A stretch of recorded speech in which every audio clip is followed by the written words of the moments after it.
श्री अनिरुद्धाचार्य महाराज जी का जन्म 27 सितंबर 1989 को मध्य प्रदेश के दमोह जिले में रिमझा नामक गांव में हुआ था।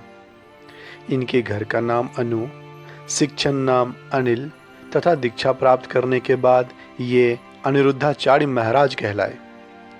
धार्मिक परिवेश में जन्म लेने के कारण बचपन से ही इनका झुकाव धार्मिक कार्यों की ओर रहा। इनके पिता श्री अवधेश गिरी महाराज जी भी धार्मिक प्रवृत्ति के व्यक्ति रहे हैं। पूजन कार्य के साथ साथ यह भी श्री भागवत जी कथा का वाचन किया करते थे। महाराज जी ने अपने बचपन में ही कई धार्मिक ग्रंथों का अध्ययन कर लिया था।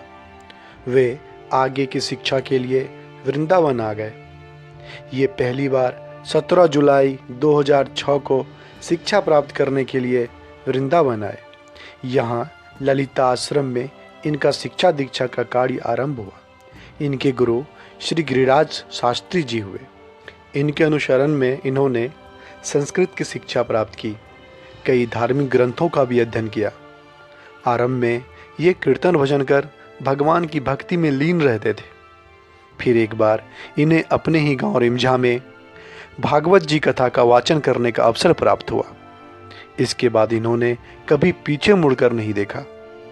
फिर देखते देखते महाराज जी कथावाचक, धार्मिक प्रवचनकर्ता तथा भागवत गीता कथावाचक के रूप में प्रसिद्ध हुए। महाराज जी ने अपना समस्त जीवन मानव कल्याण में लगाने का निर्णय कर लिया। जन कल्याण के लिए वो एक गौरी गोपाल आश्रम भी चला रहे हैं। इस आश्रम में हमेशा भक्तों के लिए भोजन की व्यवस्था रहती है। इस भोजन प्रसाद की खास बात यह है कि इसमें सभी अनाज उच्च कोटि के प्रयोग में लाए जाते हैं।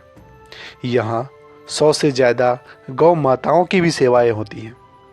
महाराज जी एक वृद्धा आश्रम भी चला रहे हैं, जिनमें हमेशा 200 से ज़्यादा वृद्ध माताओं की सेवा होती है। एक साक्षात्कार में जब महाराज जी से यह पूछा गया कि माताओं की सेवा करने का विचार आपको कैसे आया, इस पर गुरुजी ने कहा, एक बार कथावाचन के दौरान एक वृद्ध माता उनके पास आई और कहने लगी, मेरे मरणोपरांत मुझे मुखाग्नि आप ही देना। महाराज जी ने पूछा, आपको पुत्र नहीं है क्या? इस पर वृद्ध माता ने कहा, जो जीते जी पानी नहीं दे रहा उससे अग्नि की क्या अभिलाषा करूं। इस घटना के बाद ही महाराज जी ने वृद्ध माताओं के सेवा करने का फैसला कर लिया। महाराज जी अपने माता पिता के साथ ही रहते हैं। इनके परिवार में कुल 6 सदस्य हैं। इनके 2 पुत्र भी हैं। इनकी पत्नी, जिन्हें हम गुरु माता के नाम से जानते हैं। गुरु माता भी हमेशा धार्मिक कार्यों में ही लीन रहा करती हैं। तो दोस्तों, ये थी अनिरुद्धाचार्य महाराज जी के जीवन की एक झलक। दोस्तों, अगर आपको मेरा ये वीडियो पसंद आया हो तो मेरे वीडियो को लाइक करें तथा चैनल को सब्सक्राइब करें। धन्यवाद।